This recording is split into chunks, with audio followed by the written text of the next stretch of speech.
तो राम राम दोस्तों, क्या हाल है आप लोग का। मैं हूं सनी वैभव एंड स्वागत है आप लोग का स्टडी विथ इंजीनियर्स चैनल में, जहां पे मैं पढ़ाता हूं सी लैंग्वेज एंड पायल दीदी आपको पढ़ाती है मैथमेटिक्स एंड देवेंद्र भाई पढ़ाते हैं आपको सी प्लस प्लस।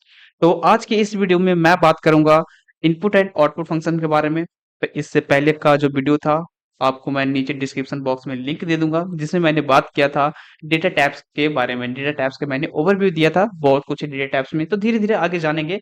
तो आज जो मेन टॉपिक्स है वो बात कर लेते हैं, सी प्रोग्रामिंग लैंग्वेज में कैसे हम लोग इनपुट लेते हैं यूजर से। ये काफी ज्यादा मेन है, तो इस टॉपिक्स को पहले हम लोग कवर कर लेते हैं। तो चलिए स्टार्ट करते हैं। तो सबसे पहले यार अपने पास जो है वो है सी आउटपुट, है ना। हमने ये देखा था यार, हम लोग प्रिंटफ फंक्शन का यूज करके hello world, hello engineers, hello world जो भी हम लोग प्रिंट करवा रहे हैं वो हो कैसे रहा है ना, वो स्क्रीन पे डिस्प्ले कैसे हो रहा है। क्योंकि ये क्या है, प्रिंटफ फंक्शन जो है वो हमारा क्या है, आउटपुट फंक्शन के लिए। Printf function is one of the main output function.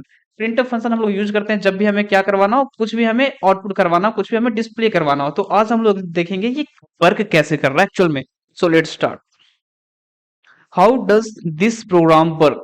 All valid C program must contain the main function. जितने भी अपने पास सी वैलिड प्रोग्राम है ना, तो वो जरूरी है कि मेन फंक्शन को कंटेन करे। The code execution begins from the start of the main function. जो हमारा कोड है वो स्टार्ट ही होता है अपने मेन फंक्शन से। इंट मेन वगैरह हम लोग लिखते हैं, ये क्या है, मेन फंक्शन हमारा, इससे हमारा क्या कोड स्टार्ट होता है। The printf is a library function to send formatted output to the screen. और जो अपना प्रिंटिफ है वो क्या है, एक लाइब्रेरी फंक्शन है जो करता क्या है, ये फॉर्मेट को सेंड करता है स्क्रीन पे।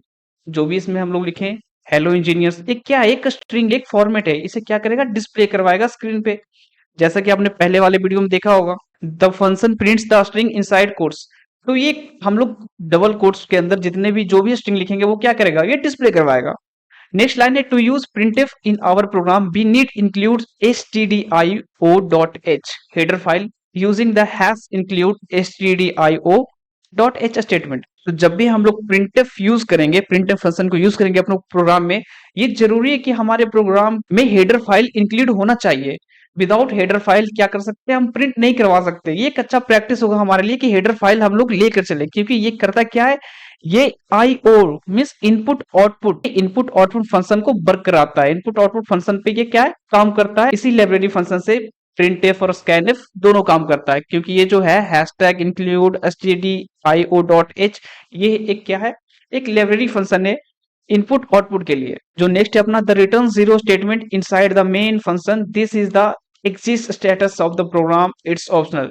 जो हमारा रिटर्न जीरो है वो क्या है, रिटर्न जीरो अपने मेन फंक्शन को क्या करता है, एग्जिट करता है, खत्म करता है। अब यार आते हैं अपना मेन टॉपिक, जो आज का मुद्दा है वो है सी इनपुट।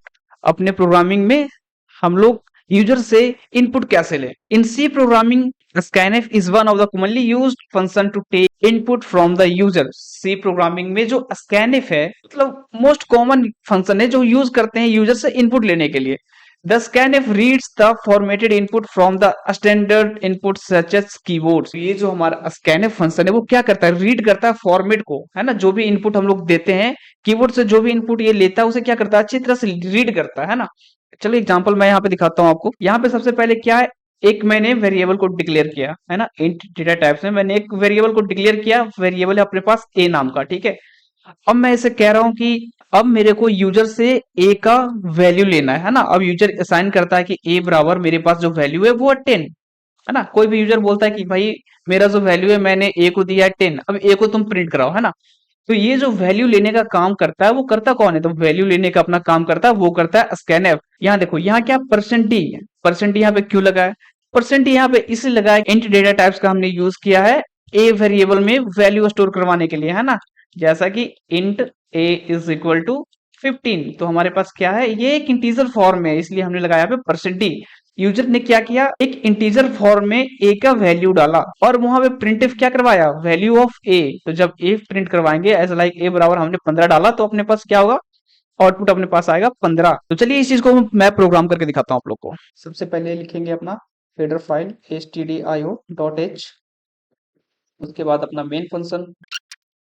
इसके बाद करेंगे क्या, हमने एक वेरिएबल लेना है ए नाम का। उसके बाद हमने करना है क्या, यूजर से ए का वैल्यू लेना है, तो उसके लिए हम लोग स्कैनफ फंक्शन का यूज करेंगे। ओके, इसके अंदर हम लोग लिखेंगे कि भाई तुमने अगर जो यहाँ पे क्या लगाया, यहाँ पे तुमने अगर जो इंट लगाया है ना, तो यहाँ पे क्या करो, परसेंट डी लगाना पड़ेगा हमें। तो परसेंट डी के जरिए हम लोग यहाँ से इंटीजर लेंगे, है ना। टीजर लेकर के हम लोग क्या करवाएंगे, इसे हम लोग स्टोर करवाएंगे ए में, है ना। तो चलिए ए में हमने इसे स्टोर करवा दिया।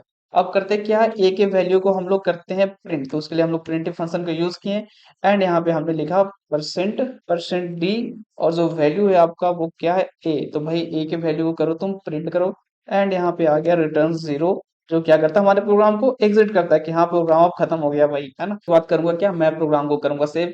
चलिए कोई भी नाम दे देते हैं यार, lecture input IO dot C, enter करते हैं एंड करते हैं इसे कंपाइल, क्या अपने कोड में एरर है, तो एरर नहीं आया। फिर करते हैं इसे रन, कंट्रोल F10। तो देखो यहाँ पे एक बिल्कुल खाली सा डिस्प्ले आ गया। अब हमने यहाँ पे कुछ लिखा नहीं है इसके अंदर कोई भी स्ट्रिंग, तो यहाँ पे खाली आ गया। अब यहाँ पे मैं वैल्यू एंटर करता हूँ 5, उसके बाद करते हैं यहाँ पे एंटर, तो ये क्या कर दिया, आउटपुट में 5 दे दिया। तो यहाँ पे चेंजेस करते हैं हम लोग, यहाँ पे लगाते हैं प्रिंटफ, और इसे हम लोग बोलते हैं कि यार मेरे को अच्छा नहीं लग रहा, यहाँ पे मैं लिख देता हूँ कि यूजर क्या करे, देख करके अपने वैल्यू इंटर करवाए, इंटर द वैल्यू ऑफ ए, है ना। तो अब थोड़ा सा अच्छा लगेगा यूजर को भी इनपुट कराने में वैल्यू को। उसके बाद करते हैं इसे रन। अब यहाँ पे देखो आ गया कि भाई यूजर अब क्या करो, अपना वैल्यू को एंटर करो। तो मैंने एंटर किया 5 और अपने पास क्या आ गया, आउटपुट आ गया 5। तो उम्मीद करता हूँ ये आपको समझ आया होगा। अगर जो ये समझ आया तो चलिए अब जानते हैं कि हम लोग यहाँ पे एंड ऑपरेटर के यूज किए हैं वो क्यों किए हैं। ओके, तो अपने नेक्स्ट लाइन में है, we have used percent D format specifier inside the scanf. हमने क्या किया, परसेंट डी का यूज किया है स्कैनफ में, है ना। Scanf function to use take input from the user, user से इनपुट लेने के लिए। When the user enters an integer it store the A variable. जब क्या करेगा यूजर अपना इनपुट इंटर करेगा, तो ये क्या करेगा, ए के वेरिएबल में स्टोर करवाएगा। जैसे कि आपको पता है वेरिएबल एक क्या है, एक कंटेनर है ना। इसके अंदर क्या करते हैं हम लोग, वैल्यू को स्टोर करवाते हैं। अब आप लोगों ने नोटिस किया होगा कि भाई यहाँ पे ए के पहले यूज हो रहा है एंड का, ये है क्या चक्कर क्या है। तो ये इसलिए हो रहा है क्योंकि जो एंड है ना, एंड वो क्या करता है, एक एड्रेस देता है ए को कि भाई ए तुम्हारा यहाँ पे, इस जो मेमोरी ब्लॉक है तुम्हारा यहाँ पे एड्रेस है, तेरा यहाँ पे घर है, तुम उसमें कुछ भी स्टोर करवाओ अपना, है ना। ये कौन बताता है, ये ए बताता है, and operator. And the value entered by the user is stored in the address, और जो भी वैल्यू यूजर के द्वारा इंटर किया जाता है वो इसमें स्टोर हो जाता है। तो आप लोग समझ गए यहाँ पर एंड का यूज किया था। ओके, अब चलते हैं नेक्स्ट लाइन में।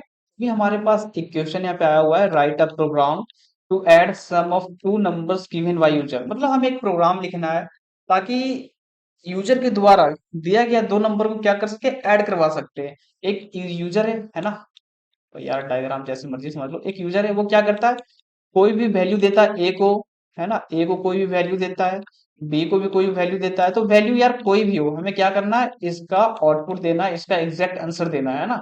तो ये हमें प्रोग्रामिंग के जरिए करना है। तो कैसे करेंगे, तो चलिए देखते हैं, बिल्कुल ईजी है। तो यहाँ पे आप लोग देख सकते हो कोड, है ना। तो सबसे पहले मैंने क्या किया, हेडर फाइल लिखा है, तो आपने भी लिख लेना। उसके बाद हमने मेन फंक्शन लिखा है, मेन फंक्शन को लिख करके सारा कोड यहाँ पे लिख दिया। उसके बाद मेन फंक्शन को रिटर्न जीरो से एंटर करवा दिया। ये अपना बिल्कुल बेसिक था। अब इसके अंदर का कंटेंट देखते हैं क्या, इसके अंदर का कंटेंट देखते हैं। तो हमने वेरिएबल को डिक्लेयर किया है, इंट टाइप का हमने लिया है, डेटा टाइप्स लिया। उसके अंदर हमने दो वेरिएबल लिया, ए और बी नाम का, ठीक है। उसके बाद हमने क्या किया, सबसे पहले डिस्प्ले करवाया कि भाई क्या करो तुम, इंटर करो वैल्यू ऑफ ए बराबर तुम जो भी इंटर करना चाहते हो, ये करना चाहो वो इंटर कराओ। तो यूजर ने इंटर किया 15, ठीक है। उसके बाद स्कैनफ फंक्शन से क्या किया, हमने यूजर से इनपुट लिया कि भाई तुम्हारा जो डेटा टाइप से वो क्या है, इंटीजर फॉर्म में, तो परसेंट हमने लगा लिया। उसके बाद जो यूजर ने 15 इनपुट किया वो हमने कहा स्टोर करवा दिया, हमने ए में स्टोर करवा दिया। और ए में स्टोर करवाने के लिए हमने यूज किसका किया, हमने यूज किया एंड ऑपरेटर का, ठीक है। ये क्या बताता है, ये एड्रेस बताता है कि भाई जो 15 आपने एंटर किया था वो ए में स्टोर है, ये एड्रेस बता दिया। अब हमने क्या करना है, बी का इनपुट लेना है। तो मैंने सबसे पहले क्या डिस्प्ले करवाया प्रिंटर फंक्शन से कि भाई अब बी का वैल्यू डालो तुम। तो उसने क्या किया, बी का वैल्यू डाला, बी का वैल्यू भी चलो 15 डाल दिया उसने। अब हमने यहाँ पे एक और वेरिएबल यहाँ पे डिक्लेयर किया मैंने, यहाँ पे हमने क्या किया, ए प्लस बी करा दिया, है ना। सम में ये सम नाम का जो वेरिएबल बना दिया, इसमें हमने बोल दिया कि ए का वैल्यू और बी का वैल्यू एंटर कर दो। उसके बाद हमने क्या किया, हमने डिस्प्ले करवाया the addition of two number is. हमने लिखा कि भाई ये जो आपका दो नंबर का एडिशन है वो क्या है, एक परसेंट डी है। यहाँ पे हमने इंट लगाया परसेंट डी के फॉर्म में। और हमने क्या लिखा, वेरिएबल का सम, ठीक है। मतलब आप जो भी इंटर करवाओगे दो नंबर ए प्लस बी हो जाएगा, उसके बाद आपको मिल जाएगा वैल्यू सी।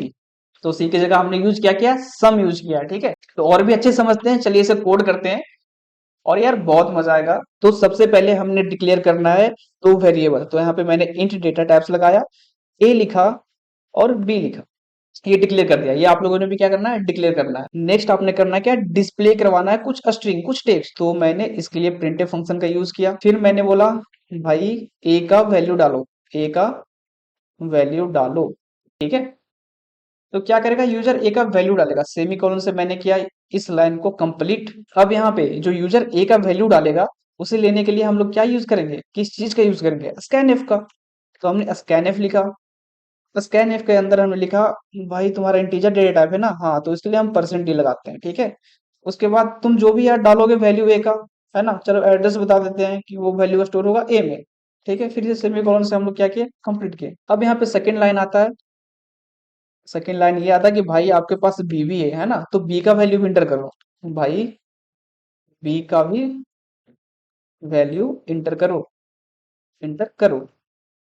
ठीक है, उसके बाद लगाते हैं यहाँ पे सेमी कॉलन, और बी का भी वैल्यू हम लोग सेम यार स्कैनएफ से लेंगे, percent D and of B. ठीक है, अब हमने एक वेरिएबल लेना है जहां ए और बी का सम को हमें स्टोर करवाना है। समझ रहे हो, तो ए और बी के सम को स्टोर करने के लिए हम एक सम वेरिएबल बना देते हैं, int sum is equal to A plus B. ठीक है, अब इसे क्या होगा, ए प्लस बी का वैल्यू सम में स्टोर हो जाएगा। तो भाई सम में जो स्टोर होगा हम लोग क्या करते हैं, अब सम को ही प्रिंट करवा देते हैं, क्योंकि इसमें दोनों का वैल्यू स्टोर ऐड होकर के। तो हम लोग क्या करते हैं, प्रिंट फंक्शन का फिर से यूज करते हैं। इसके अंदर लिखते हैं कि भाई आपका ए और बी का वैल्यू है परसेंट डी, और यहाँ पे हमने क्या किया, वेरिएबल सम। ठीक है, अब इस प्रोग्राम को मैं करता हूँ सेव, कंट्रोल एस करके। ठीक है, प्रोग्राम हो चुका है सेव, क्योंकि यहाँ पे आ चुके हैं आपके पास ग्रीन लाइन। ठीक है, अब करते हैं इसे compile, control shift F9, compile किया। यहाँ पे देख सकते हो आपके पास कोई एरर नहीं आया है ना। उसके बाद करते हैं कंट्रोल प्लस F10। तो यार भाई ए का वैल्यू डालो, तो ए का वैल्यू मैंने बोला ठीक है भाई ये ले, ए का वैल्यू डाल दिया 15। फिर एंटर किया, अब बोलता है भाई बी का भी वैल्यू डालो, तो बी का वैल्यू मैंने डाल दिया 15।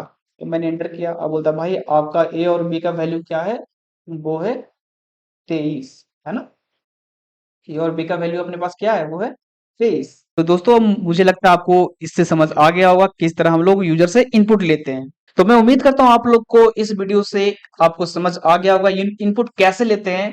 एंड अगर जो समझ आ गया है यार, तो चैनल को करें सब्सक्राइब एंड हमारे वीडियो को करें लाइक, एंड हमारे साथ जुड़ जाए। नेक्स्ट वीडियो में फिर मिलते हैं, तब तक के लिए धन्यवाद।